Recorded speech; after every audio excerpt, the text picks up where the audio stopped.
Good day, everybody. We're going to do OK Grocer today. OK Grocer assume a VAT rate of 14%. OK Grocers recently suffered a loss where constant load shedding resulted in one of their wall refrigerators malfunctioning overnight, resulting in a major fire on 30 January 2014. Inventory in the first 6 aisles of the store was completely destroyed, while inventory with a selling price of 86885, exclusive of VAT, in the 2 remaining aisles was unharmed. First thing, selling price 86885, and then exclusive of VAT. So I don't have to worry about the VAT, but I surely have to worry about this thing that we call selling price, because inventory is recorded at cost price. OK Grocers have always maintained a gross profit percentage on sales and applied the average gross profit percentage of the previous 3 years to their current year sales. So this is slightly different from other questions where you had to work out what was the gross profit and then you had to apply the previous year's percentage on the current period. Now here they tell you that the gross profit percentage that you should work with is the average gross profit percentage on the previous 3 years of their current year sales. The following information was available for sales. Now they give us 1 January to 31 January, so it's the 2011 financial year. Sales 11,810,041 inclusive of VAT. So before I can do anything with that figure, I have to take out the VAT. Gross profit 4143874, and guys, gross profit will never have VAT included because gross profit is a calculated figure in the income statement where VAT is not applicable. Then the 2012 financial year, 20,048, and that is a VAT exclusive figure, so I can use it as is. The gross profit I can use as is. The 2013 financial year, 10,630,258, exclusive of VAT once more, so I can use that figure, and the gross profit 4145801, no VAT in any case that plays any role. Then in this period, up to the date that the load shedding has caused some damage, I had sales of 30,330,65 and inclusive of VAT. Before I can use that figure, I have to remember to take out the VAT. Now, the following transactions occurred during the 2014 relating to inventory. Now, look at this one. All these amounts inclusive of VAT. So none of these amounts I can use as is. I have to remove the VAT first. Stock count performed on 31 December 2013. i.e. the end of the previous financial year, 410,400. I have to take out the VAT. Purchases, I have to take out the VAT. Carriage on purchases, I have to take out the VAT. Purchase returns, I have to take out the VAT. And then sales returns of 148,837. Remember, they give me the sales figure there, so I have to take out the VAT here, I have to take out the VAT there, and the difference between those two will be my sales figure for the year. Now, additional information. OK Grocer is registered VAT vendor, and now important, read carefully. All amounts include VAT unless specified otherwise. So if they're only going to give you an amount somewhere in the question where they don't specifically mention whether it's inclusive or exclusive of VAT, it includes VAT and you have to take it out. OK Grocer holds an annual sale during January to get rid of any Christmas stock not sold during December. The sales conditions are as follows. Public selling price less 15%. So I have 2 types of special sales that takes place during the year.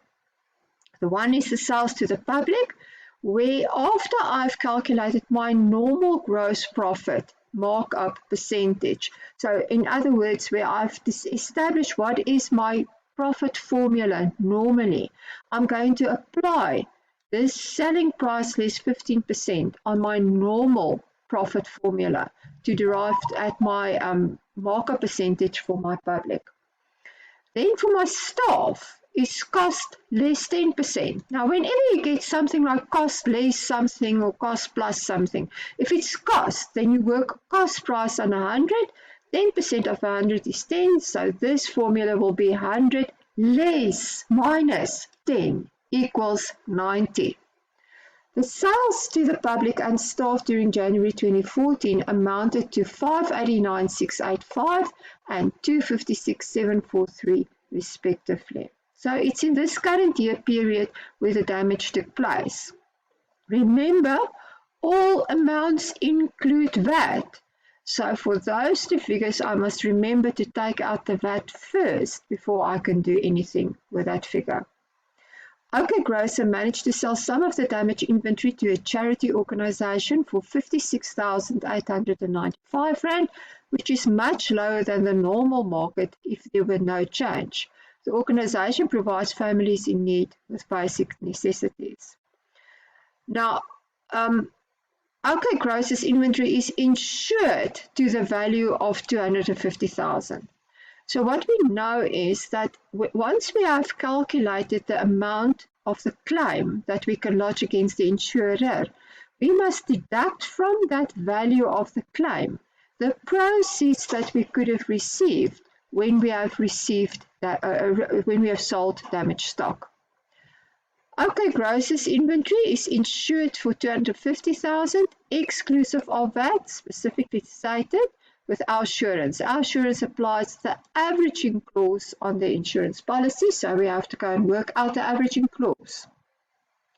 Our assurance always pays out their claims within 30 working days. Now, the first thing that we have to calculate is the theoretical value of closing inventory on 30 January when the fire occurred. And then we have to calculate the insurance payments, and then we have to do the journal entries.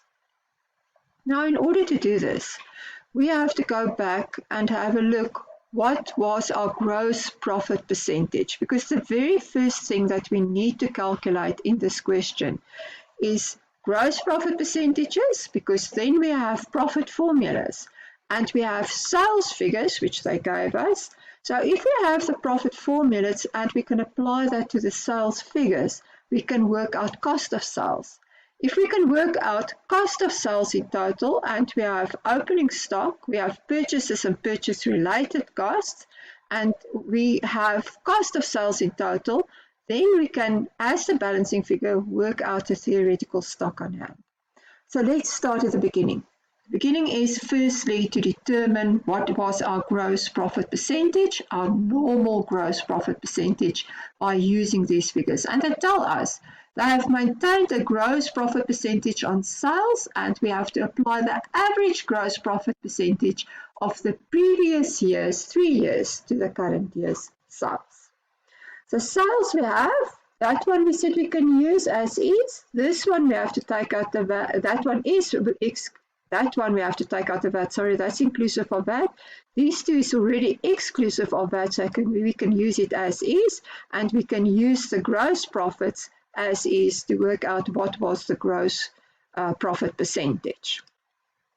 So, starting with 2011, 2012, and 2013.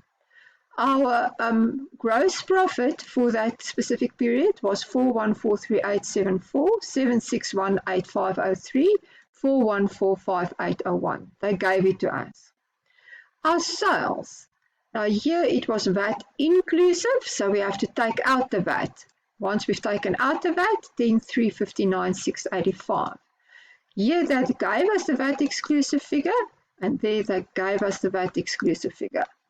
So if we're going to divide our gross profit by our selling price, our sales, which is VAT exclusive, that will give us then our gross profit percentage. Gross profit percentage equals gross profit divided by sales. So 4143 divided by the VAT exclusive amount, then 358, 40% in 2011. In 2012, it's 7618 divided by 20048, and that gives us 38%. In 2013, 4145801 divided by 10630,258, and that then gives us 39%. So what is the average between the three? 40 plus 38 plus 39 divided by 3 gives us an average profit percentage of 39%. Now, if we're going to write down what is our profit formula, our profit formula then is going to be our normal sales, which is 39% is our gross profit on sales. So there's our 39. Our selling price is 100. So that means what is 100 less 39 equals 61. So our cost price is then 61. Now sales to the public equals a total of 15% of the normal selling price. So 15% of 100, that gives us 15. So 100 less 15 gives us 85. So the sales price to the public was 85. Guys, my cost can never change. So my cost price of 61 will remain the same, 61. The only thing that can change is our profit margin. So to make that equation balance, 85 less 61 gives us a total of 24. And that is our sales to the public. Our sales to the staff, they told us, was cost less 10%, which equals 90. 100 less 10 equals 90. Good. Now we have that. Now we can continue and we say, okay, well, what is our plan of action? Our plan of action is to write down the skeleton of how we're going to complete the puzzle. So we need the picture in front of us so that we can build the little blocks. And the picture that we need is basically our trading section of the income statement. If we're going to write that down in detail, we will be able to fill in the missing parts. So we're going to say sales less cost of sales. What is cost of sales? Opening inventory plus purchases less purchases returns plus carriage cost on purchases. This is now purchase related costs. And that will all give us the total cost of goods available to sell. And then the one that we don't know is this yellow block here. What was our closing inventory? So at this point of time, we cannot complete that, and obviously we can't complete our gross profit because we don't know what it is. What we also don't know, because we don't have closing inventory, we also don't have our total cost of sales. But what we do have is we have additional sales figures. They have told us in the question, what was our sales to the general public and what was our sales to the staff? And we do know what was our total sales. Our total sales was this amount here. If we go back to the question, they've told us that total sales for the period was 30,330.65 and there was sales returns of 148,837. So coming back here, we said, well, that means our total sales equals, let's just move it there. Our total sales equals 30,330.65. I have to take out the VAT, so the VAT exclusive value 2,660,583. Our returns is going to be the 148,837. I also have to take out the VAT, so that gives us 130,559, and the difference between the two is going to be our total sales figure, 2,530,024, 2,530,024. Good. Now I can say, right, I have that figure. Sales to the public and sales to my staff. Oops, you're going to cut off this one. Let me just stop. Good. In the question, they tell us that the sales to the public and the staff during January 2014 to the staff amounted to 589,685 and 256,743 respectively. So therefore, those amounts we've already established include VAT, and we have to take out the VAT if we want to work with those figures. So 589,685 divided by 1.14 gives me my sales to the public 517,268. And then my sales to the staff is the 256,743 divided by 1.14. That gives us 225,213. If I have total sales and if I have those two figures, then obviously the balancing figure must be our normal sales. So that less that will give me my normal sales of 178,743. We have already calculated our normal profit percentages as well as our profit percentages to the public and our profit percentages to staff. So if we have normal sales, we can say, well, cost of sales will be 61 divided by 100 multiplied by normal sales. 61 divided by 100 is 61% of 1787, and that will give us cost of sales for normal sales of 1787543. For the public, if we want to work back to cost of sales, we have the selling price, so we have that one, we have the 85, we want the 61. So in order to derive at the 61, it's 61 divided by 85 multiplied by the sales proceeds, and that equals 371,216, the 517,268, multiplied by 61 divided by 85. Our sales to our staff members, there's our profit formula, 100 divided by 90. Remember, they sold it less than what the cost price was, minus 10. So 100 divided by 90 multiplied by our sales figure of 225,213. And you can see clearly there that cost of sales was more than what the selling price was, 250,237. Now, I have all three cost of sales figures. So what can we calculate now? By adding those three figures together, we get this yellow one here, and that equals total cost of sales, 1,711,854.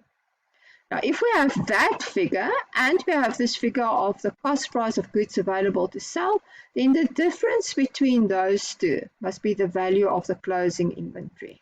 So the theoretical value of closing inventory on hand when this damage took place was 307,949. And there I've built this whole puzzle together, and now, only now, after I've done a lot of calculations, I can continue to work out what is going to be the total amount of the claim that we're going to lodge. Before we can work that out, although we've worked out the theoretical closing inventory, that is not the total value of damaged stock. So the total value of damaged stock, we still have to subtract from our theoretical inventory figure the amount of inventory salvaged. We have to deduct from our total inventory figure to get to the total amount of inventory lost. Now, in the question, they tell us somewhere along the line, there right in the beginning, that the inventory in the first 6 aisles of the store was completely destroyed, while inventory with a selling price of 86,885 exclusive of VAT was unharmed.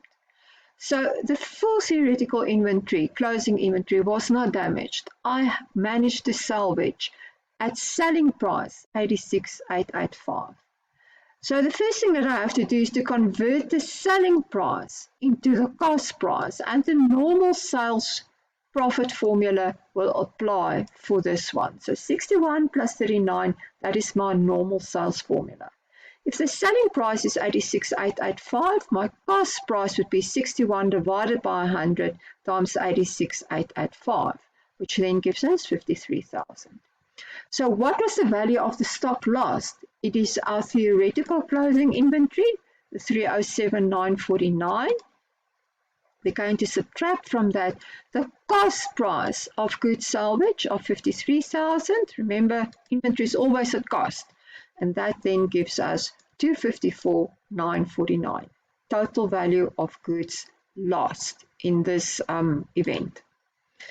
Now, furthermore, they tell us that inventory was insured for an amount of 250,000 Rand.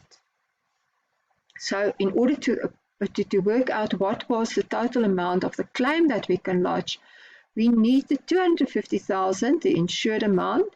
We're going to divide the insured amount by the value, the theoretical value of closing stock, 307,949, 307,949, and then we're going to multiply that by the actual loss that was incurred, 254,949, 254,949. So the value of the claim that we can lodge equals 206,973. But now the insurer tells us the following. It says, I acknowledge the fact that you have incurred a certain loss, which was 254,000. You should also acknowledge that I'm going to apply the averaging clause. So you were underinsured, therefore you're not going to get the full amount of the claim that you're going to lodge of 254,949. It says because you can recover some of this money that I'm supposed to pay out to you from a third party, because you're going to be able to sell some of the damaged stock to a third party.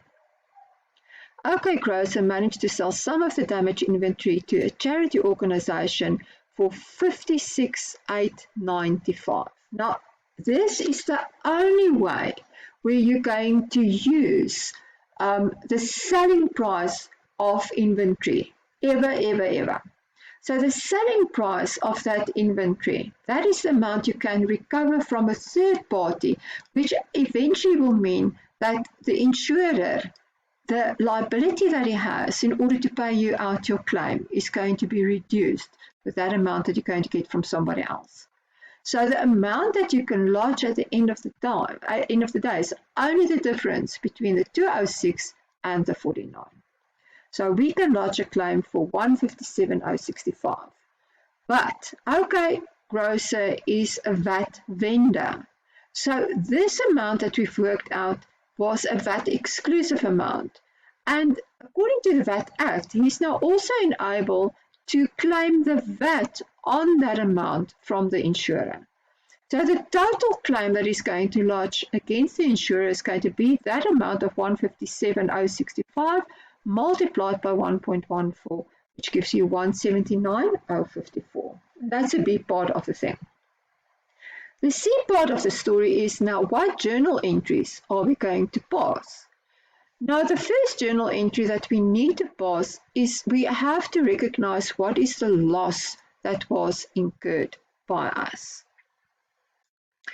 Now the total loss is this damaged inventory, the 254,949.